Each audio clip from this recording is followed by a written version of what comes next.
Boa tarde, segundo ano. Tudo bem com vocês? E aí, como passaram essa semana? Deu para descansar? Tudo certo? Vamos lá. Hoje a gente vai falar um pouquinho, tá? Sobre a pintura, ok? Então vamos falar um pouquinho sobre a pintura, né? Algumas características, tá? Alguns tipos de pintura. E depois vamos conhecer aí um pouquinho a mais sobre um pintor bem famoso, tá bom? Então, como sempre, né? A gente combina, qualquer dúvida, mandem aí no bate-papo. Boa tarde, Jéssica. Boa tarde, Larissa. Boa tarde, Maria Eduarda. Boa tarde, Eric. Boa tarde, Caio. Sejam bem-vindos a mais uma aula, tá? Estou com saudade de vocês, mas eu não terei aula presencial com vocês, né? Acho que vocês já viram o horário. Apenas a remota, mas qualquer dia, se eu estiver na escola lá, vou dar uma fugidinha se vocês estiverem em aula lá para dar um oi, tá bom? Então vamos lá, começar a aula de hoje.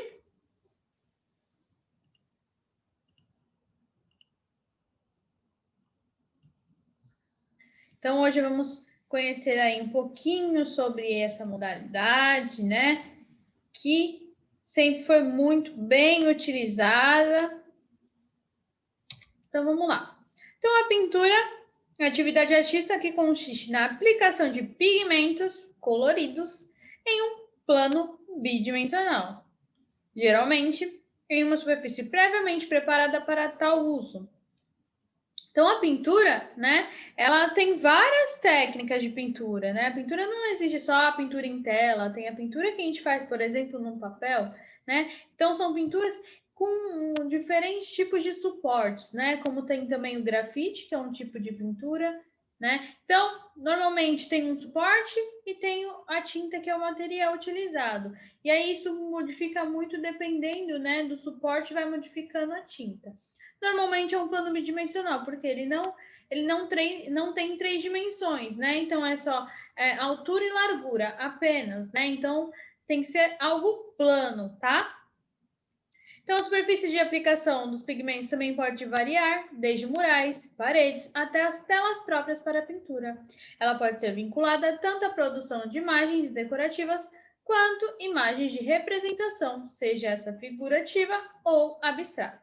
Tá? Então, daqui a pouco a gente vai falar mais um pouquinho sobre isso. Então, penso, logo faço pintura.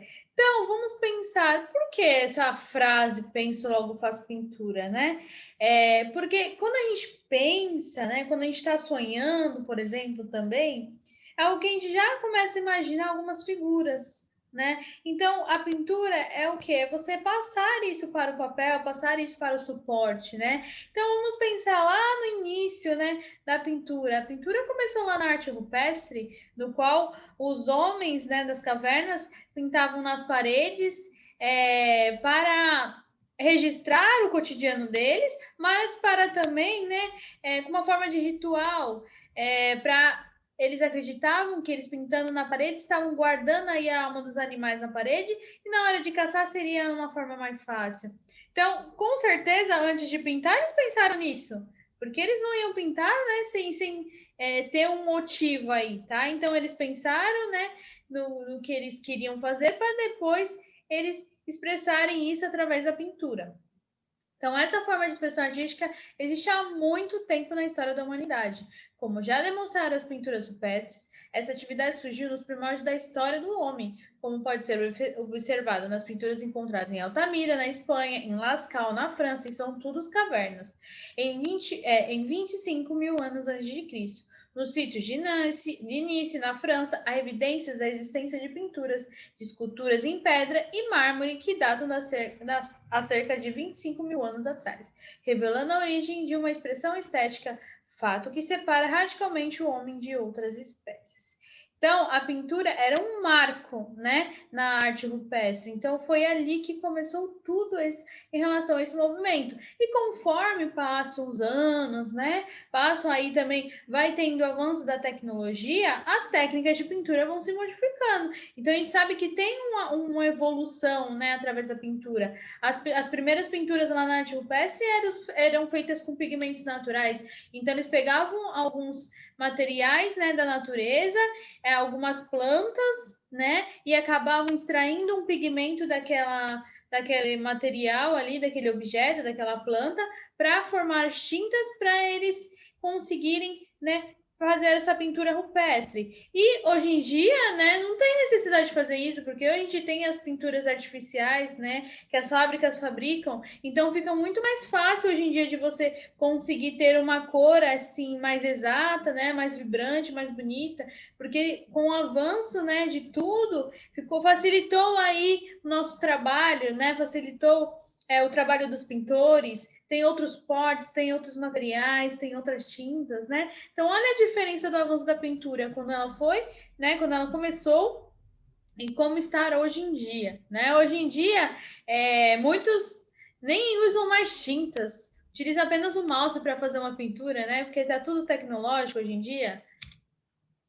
Então, olha aí. Então, a história da pintura. A pintura acompanha o ser humano por toda a sua história, né? Então, a cada fase aí, a cada movimento, a cada acontecimento, tem um tipo de pintura diferente. Ó, foi uma das primeiras formas de representação dos povos medievais, do Renascimento e até do século XX, até o século XX. No século XX, a técnica da pintura continua sendo então valorizada por vários tipos de design, ilustradores, estilistas, especialmente na publicidade.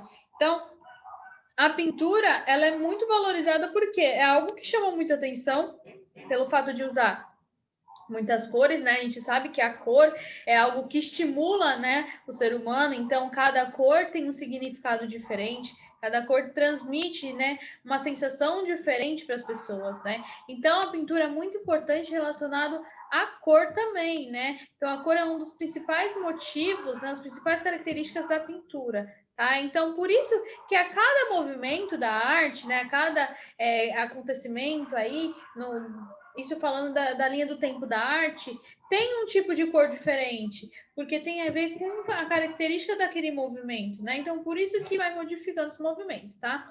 Com o surgimento da fotografia, a pintura de cavalete enfrenta uma competição digital. Então, o que aconteceu, né? A gente já falou sobre fotografia no passado, né? Conhecemos bastante. E a gente sabe que como que era a forma dos registros das pessoas? Era através da pintura.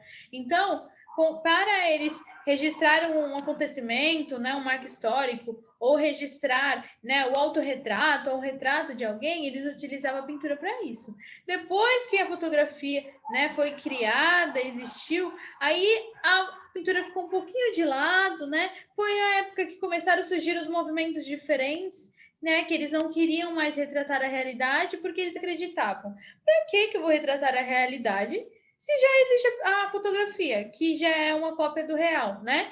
Então foi onde começou a surgir movimentos diferentes, que é o que daqui a pouco a gente vai falar, quando a gente for falar do pintor famoso, que daqui a pouco a gente vai conhecer, a gente vai ver sobre isso, né? Para que ele vai retratar a realidade se ele pode fazer uma pintura diferente, né? Com umas características, porque já tem a fotografia, tá? Então foi onde a pintura começou a ser modificada, tá? Então olha aí, existe a pintura figurativa, né? Quando a gente representa algo que existe, né? Uma figura que a gente consegue identificar. Então, quando há a reprodução de uma realidade familiar e natural, a pintura é essencialmente a representação pictórica onde um tema pode ser uma paisagem natural imaginada, natureza morta, cena mitológica ou cotidiana, mas independente disso, a pintura manifesta-se como um conjunto de cores e luz. Esta foi praticamente a única abordagem dada em toda a arte ocidental até meados do início do século XX. Então, a pintura figurativa é aquele que representa algo real, né? Que a gente olha e já identifica alguma figura, né? Que a gente conhece.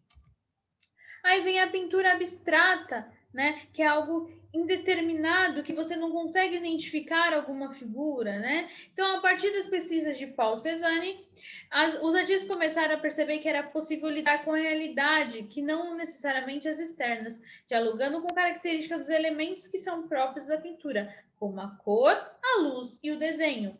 Com o aprofundamento dessas pesquisas, Vassily Kaczynski chegou à abstração total em 1917. Então, a pintura abstrata não procura retratar objetos ou paisagem, pois está inserida em uma realidade própria, né? Então, uma representa algo, né, que existe, algo real, né? E outra, algo que você não consegue identificar, né? Apenas tem um significado por trás daquilo, mas batendo o olho você não vai entender. Você tem que pesquisar para saber o que significa aquela pintura.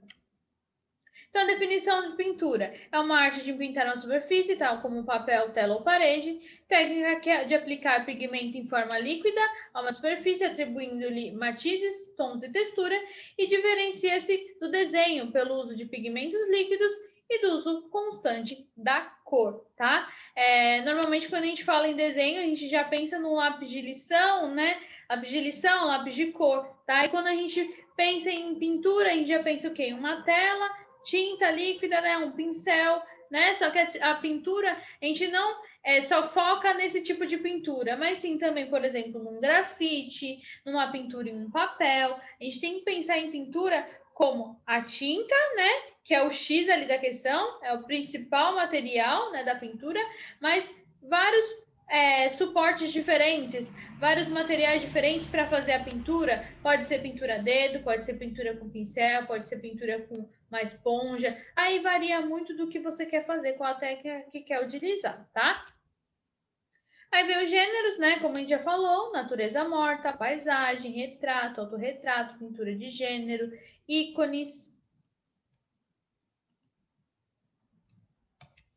E a cor, que eu falei que é algo super importante, né, para a pintura. Então, a cor é um elemento principal dentro da pintura, porque é ela que transmite as sensações, né? Isso a gente viu já o ano passado. Eu falei um pouquinho sobre cor com vocês, né, sobre os significados, sobre o que cada cor transmite. Então, quando um artista quer transmitir, por exemplo, uma sensação mais alegre, né, mais vibrante, mais alto astral, ele utiliza umas cores mais quentes, né, mais alegres, então como o vermelho, o laranja, o amarelo, né? Então são cores mais vivas. Se ele quer transmitir algo mais melancólico, né, mais triste, ele pode utilizar o que? As cores mais escuras, por exemplo, que é o que acontece no barroco. Ele utiliza o claro e o escuro, né, para dar essa sensação mais melancólica. Então ele utiliza bastante o preto, né, que transmite essa sensação, tá? Também, ó, tem a parte das cores mais frias, né, que transmite calma, seriedade, né, serenidade. Então, vai, né, modificando aí o significado da cor, né, da obra em relação à cor escolhida também, tá? Então, transmite sensações de calor, frio, profundidade, sombra e etc. E as cores primárias, né, são azul, amarelo e vermelho, que são as três cores principais para você começar a compor as outras, né? Porque vem as cores secundárias, vem as cores terciárias, vem as cores complementares, vem as cores análogas. Então você tem que saber, né? Você tem que conhecer primeiro as cores para você conseguir saber os tons que você vai utilizar, né? O que cada cor representa, para conseguir criar uma obra realmente com o significado que você imaginou. Tá? Não adianta você simplesmente fazer um desenho, querer pintar o desenho de qualquer cor e o desenho relacionado à cor que você escolheu não significar realmente o que você queria que significasse, né? Então, primeiro tem que pesquisar tudo aí antes de começar a colorir um desenho, tá bom? Então, vem algumas técnicas, como aglutinante, que serve para fixar os pigmentos na superfície onde se pinta. O suporte mais comum. O que é o suporte mais comum, né? É a tela. A tela é o suporte mais comum, né? Que a gente já, quando pensa em pintura, a gente já pensa em aquela tela quadradinha, né? Para pintar, dos pintores famosos que a gente conhece, que estão nos museus aí, né? Mas também pode ser utilizada a parede, o papel, né? Os materiais mais utilizados são escolhidos conforme o gosto do pintor, né? Então, depende muito da técnica que ele quer utilizar, né? Como tem as crianças, por exemplo, né? Lá na educação infantil, elas gostam de utilizar o dedinho para pintar, né? Então, elas não utilizam material nenhum, utilizam apenas o dedo que elas passam ali na tinta e pintam aí o desenho. Então, vai muito do que o artista quer fazer, né? O que o artista quer criar aí nessa técnica, tá? Então, papel e tela, pode ser utilizada tinta acrílica ou aquarela. No papel, a tinta guache e na tela, óleo e pastel, tá? Aí tem alguns pintores famosos, como Leonardo da Vinci, Michelangelo, Rembrandt, Pablo Picasso, Van Gogh e Salvador Dalí, tá? Só que tem um que não está aí, e é dele que a gente vai falar agora, tá? Vocês já viram falar em Monet? Quem já ouviu falar em Monet? Responde aí no bate-papo. Olha aí. Oscar-Claude Monet foi um pintor francês considerado um dos mais importantes pintores da escola impressionista. O termo impressionista surgiu durante uma exposição realizada em 1874, quando o quadro de Monet, Impressão Nascer do Sol, foi criticado por retratar a impressão de uma cena e não a realidade. O termo, que for usado pejorativamente, se tornou recorrente e Monet passou a ser considerado o chefe da escola impressionista, uma das mais importantes da história da pintura. Seu quadro encontra-se hoje no Museu Marmottan Monet, em Paris. Então, Monet foi um dos principais, né, e o pioneiro aí nas pinturas impressionistas. O que são essas pinturas impressionistas, gente? Pintura impressionista, ela sai, né, do realismo, porque o realismo, ele queria retratar o real, né, todos nos mínimos detalhes. Então, era algo mais padrão, né? As pessoas tinham que pintar daquela forma, né? Porque tinha que parecer o mais real possível. Só que aí, com o surgimento da fotografia, ele ficou pensando, para que eu vou retratar, né, a realidade, se já existe a fotografia, então eu vou começar a fazer uma pintura diferente. Foi onde ele criou o impressionismo, que tem a ver com o nome que ele colocou, né, no primeiro quadro dele, que é a Impressão Nascer do Sol. Ela dá a impressão, né, que está tendo ali um pôr do sol, né, um nascer do sol, mas você não tem os traços tão definidos quanto o realismo. São pinceladas, né? São pinceladas. Então, ele foi um que influenciou muitos outros, né, artistas que veio atrás dele, né? Nesse movimento aí do impressionismo, tá? Então, olha aí. Como foi a infância e juventude, então, de Monet? Monet nasceu em Paris, na França, no dia 14 de novembro de 1840. Filho de um modesto comerciante, com 5 anos mudou-se com a família para Saint-Andrés, próximo ao porto de Le Havre, na Normandia. Desejava ser pintor e recebeu incentivo de tia Marie-Jeanne Lacadre, uma amante da pintura. Com 15 anos, ficou conhecido em sua cidade por fazer e vender caricaturas. Então, Monet, ele começou desenhando, né? Ele desenhava as caricaturas, né, no início de sua vida, das pessoas que estavam ali, dos seus vizinhos, dos seus amigos, tá? E começou a vender essas caricaturas. E aí, depois que ele veio para a pintura, tá? Então, o interesse de Monet pela luz e cor teve influência nas gravuras japonesas de Okusai. E na pintura de Eugène Boudin, que o incentivou a praticar a pintura ao ar livre e se tornar um pintor paisagista pouco comum na época. Mudança para Paris. Entre 1859 e 1860, Monet viveu em Paris, onde se entusiasmou com as pinturas de Charles Dalbin e Constant Troyon, na escola de Barbizon. Apesar da insistência da família, recusou-se a ingressar na escola de belas artes e preferiu visitar os locais frequentados pelos inovadores da época. Passou a trabalhar na Academia Suíça, onde se tornou amigo do ainda estudante Camille Pissarro. Em 1861, o serviço militar na Argélia interrompeu a experiência. Em 1862, depois do serviço militar, Monet voltou a Paris para estudar no ateliê de Charles Gleyre, onde conheceu Renaud, Frederic Basile e Alfred Sisley. Levava uma vida nômade e de frequentes dificuldades, apesar do sucesso do retrato de sua amante Camille Doucius e o quadro A Varanda à Beira-Mar, perto de Havre, de 1866. Então, olha aí, ele começou, né, viveu em Paris, começou a ficar entusiasmado com as pinturas, né, da escola aí de artes, tá? E aí, apesar da insistência, né, da família dele em querer ingressar aí na Escola de Belas Artes, ele preferiu visitar, né, uns locais frequentados pelos inovadores da época e passou a trabalhar na Academia Suíça. Só que o exército convocou ele nessa época e aí ele parou de fazer pintura naquele momento, né?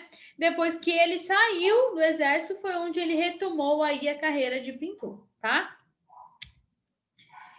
impressionismo, né? O que a gente falou já, que foi um movimento que ele foi pioneiro. Então, no verão de 1869, Claude Monet, Auguste Renoir se instalaram no balneário Bougival, numa pequena comunidade localizada na margem esquerda do rio Sena, onde produziram uma série de telas consideradas como os primeiros exemplos do estilo, que posteriormente seriam denominados de impressionista.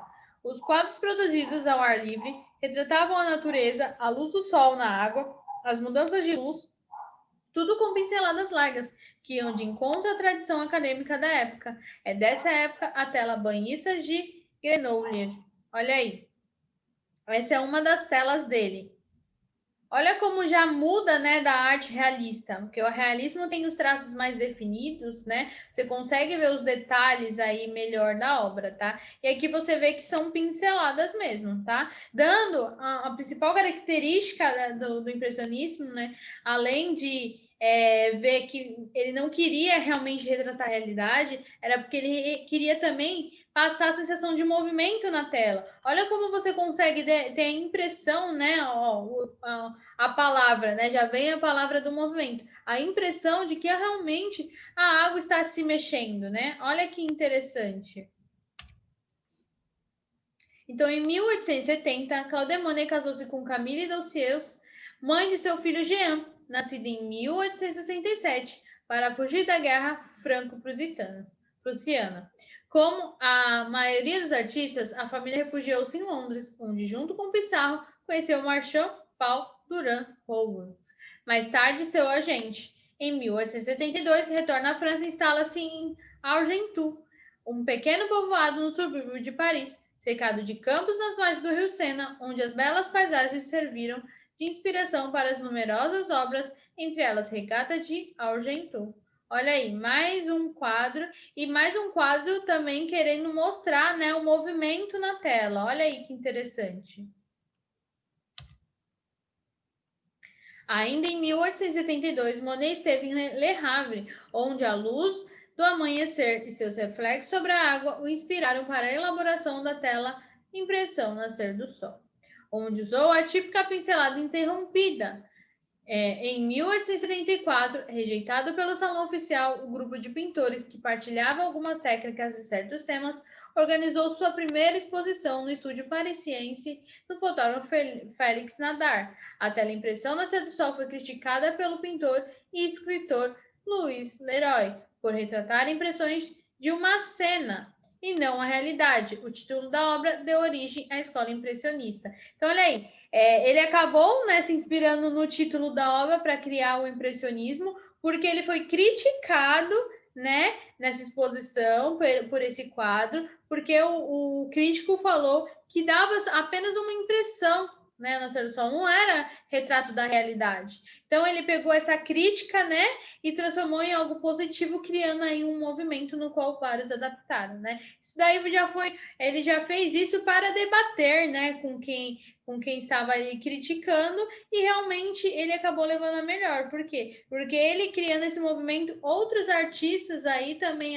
se adaptaram a isso, né? E seguiram na mesma carreira que ele, tá? Então, este é o quadro, tá? Nascer, tá? Impressão Nascer do Sol. Este é o quadro que levou o nome aí para o movimento.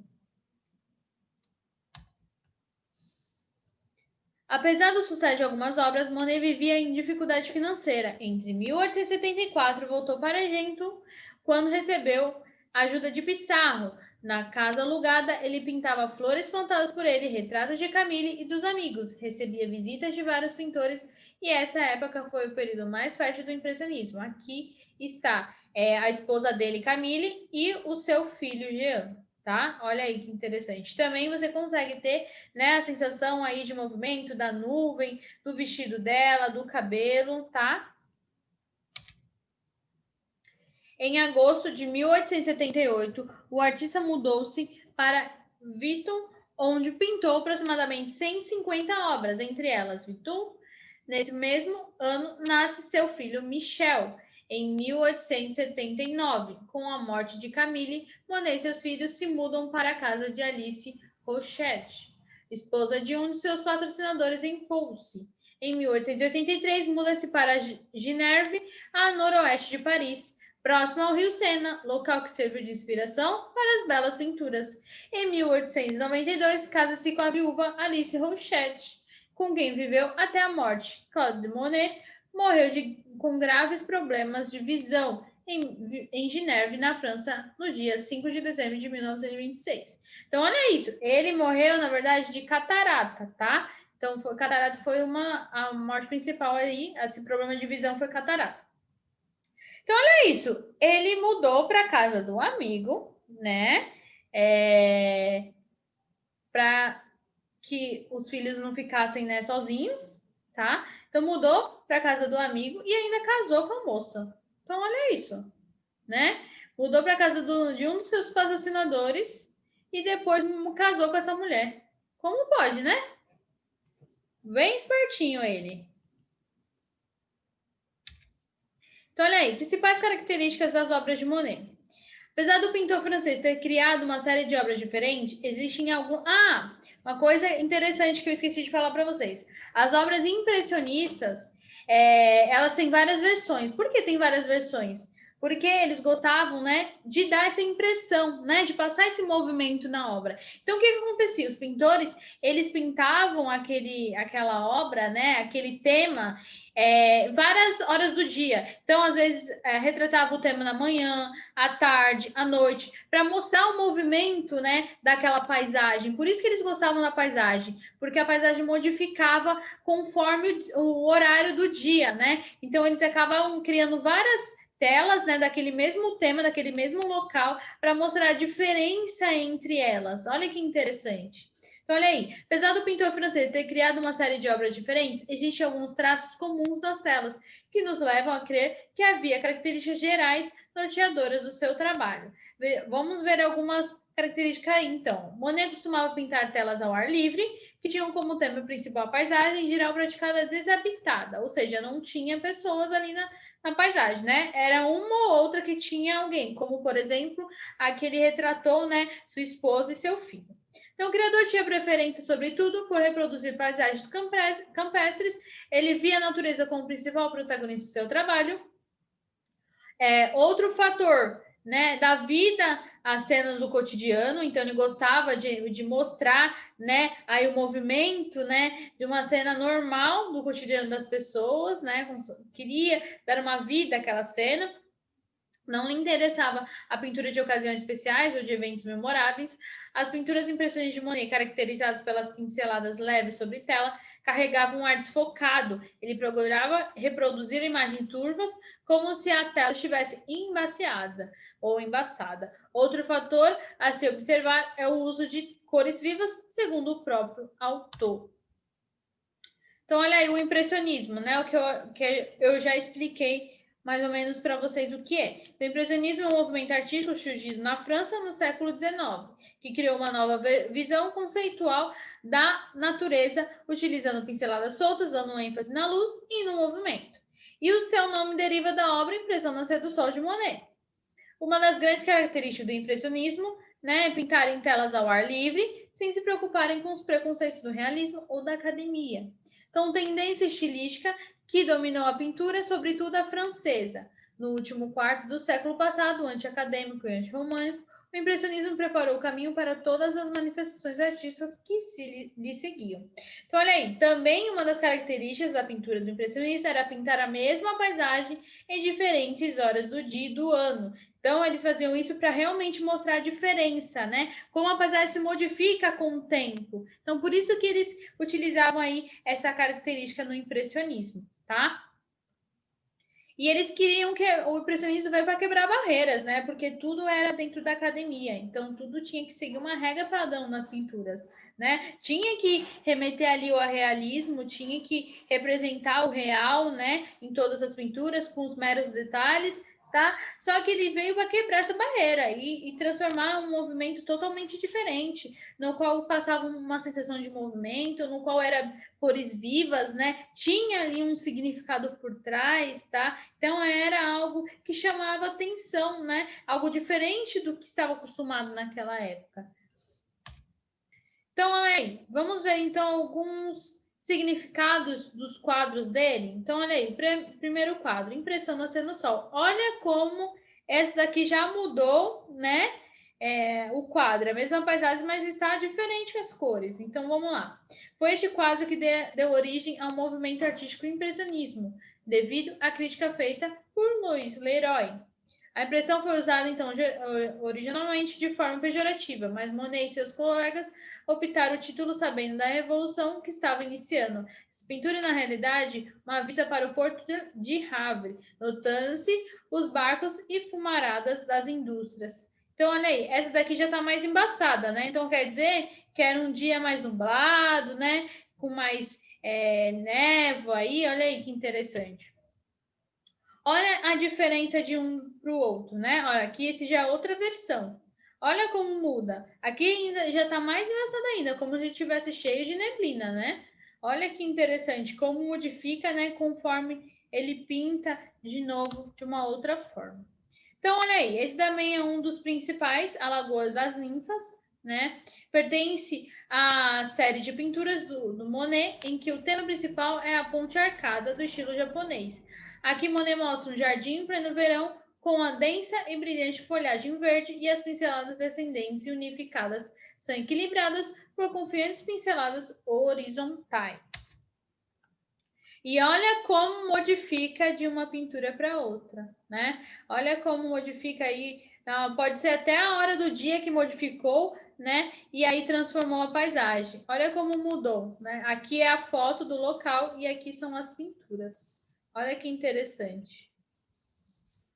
Catedral de Rouen foi o tema preferido de Monet em 1893, pois passou um ano a pintá-la, tendo feito cerca de 50 quadros em horários diferentes. Essa foi a pintura que ele mais fez cópias, né? Ele queria ver realmente a diferença entre elas, reproduzindo a incidência da luz, para assim poder analisar as diferentes influências que a luz pode exercer sobre a percepção da realidade. Olha que interessante. O parlamento inglês. Olha, eu pulei, ó. Olha aqui, 3 de uma das 50 pinturas que ele fez dessa catedral. Olha como modificou de uma para outra, né? Então, o parlamento inglês foi pintado no ano de 1900, onde o tema principal é o intenso nevoeiro sobre o parlamento que envolve toda a cena, ao mesmo tempo que temos o pôr do sol, dando um ar fantasmagórico, foi desenhado no terraço do hospital Thomas, localizado no lado oposto do rio. E olha aí como o parlamento também tem versões diferentes. Olha como modifica, né?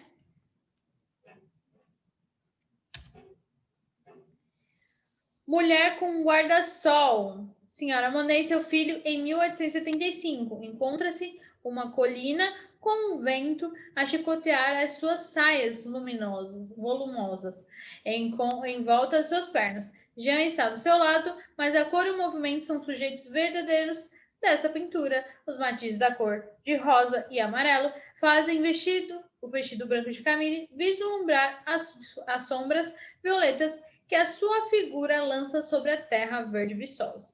O poder de flutuação do seu guarda-sol e plantas silvestres balançam exprimindo o movimento do vento.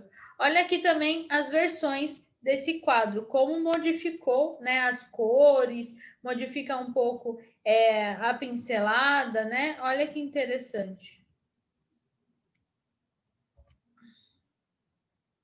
E aqui tem outras pinturas famosas dele, tá? Então, outros quadros, ó, como as Sopolas de Argentu, Impressão Nascer do Sol, Os Feixes, o Lago de Nenúfares. Esse daqui são vários nomes que acabam dando para ele, tá? O Lago das Ninfas, o Lago de Nenúfares, também a Ponte Japonesa. Então, as pessoas vão acabando modificando e dando nomes diferentes para o mesmo quadro, tá? Então, a catedral, ó, com vários, né? Com vários exemplos. Mulher no Jardim, Estação de Saint-Lazare e Saint-Georges Major no Crepúsculo. E aí tem algumas frases famosas do pintor, que é como: eu adoraria pintar como um pássaro canta, as cores são minha obsessão, meu divertimento e meu tormento de todos os dias. Todos discutem minha arte e fingem compreender como se fosse necessário compreendê-la, quando é simplesmente necessário amar. Essas são 3 frases famosas aí de Monet. Então, o que eu quero de vocês, né? É que vocês façam uma releitura, então, do quadro aí da ponte japonesa, tá? Então, olha aí. É super fácil, né? Essa releitura aí, esse quadro. Então, vocês vão pensar aí nos detalhes, né? Podem até fazer o quê? Em vez de pegar um quadro dele já pronto, né? E fazer a releitura desse quadro, pegar a foto mesmo do local. Como se vocês estivessem agindo como Monet, né? Se estivessem ao ar livre e fizessem aí a pintura impressionista, né? Dando essa impressão, né? Como ele está vendo. Podem até ir mais além, né? Em vez de pegar uma foto, procurar lá no Google Maps, realmente você consegue chegar até esse local aí, né? Que está essa ponte, e aí você conseguir ter essa impressão de como foi gravada ali aquela foto no Google Maps, né? E o sol batendo, e você conseguindo fazer essa pintura ou esse desenho, porque vocês não precisam usar tinta não, tá, gente? Quem tiver e quiser, mas pode fazer uma releitura através de desenho que fica bacana também, tá?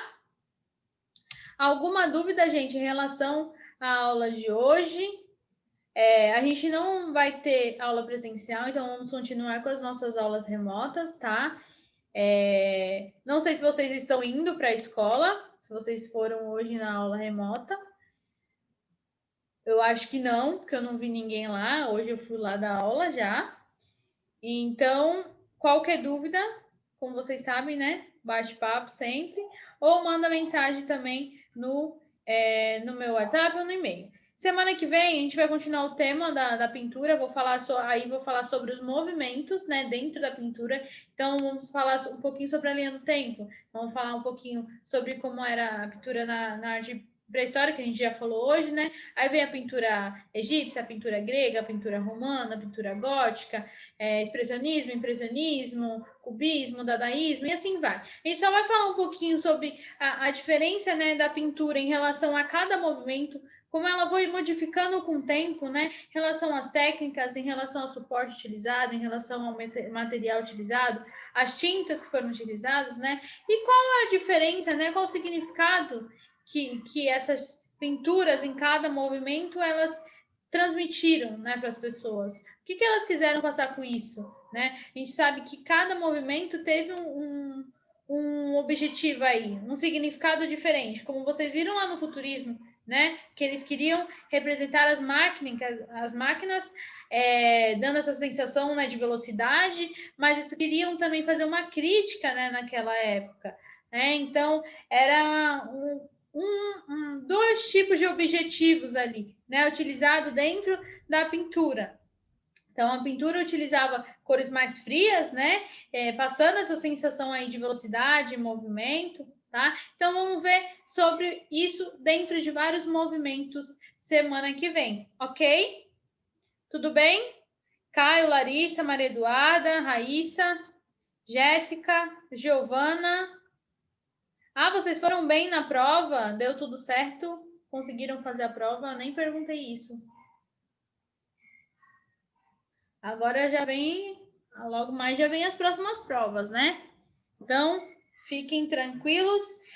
Eu vou passar o conteúdo, tá? Assim que estiver perto das provas, eu já passo o conteúdo para vocês, tá? Como vocês sabem, os conteúdos estão seguindo a linha do tempo. Então, o primeiro bimestre começou com os primeiros conteúdos das aulas remotas e assim vai indo, né? Conforme aí foi o ano, tá? Eu estou fazendo basicamente de 5 em 5 slides para fazer aí o conteúdo do bimestre, tá bom? Então, gente, a aula de hoje foi isso. Espero que tenham gostado e até semana que vem. Um beijo. Tchau, tchau.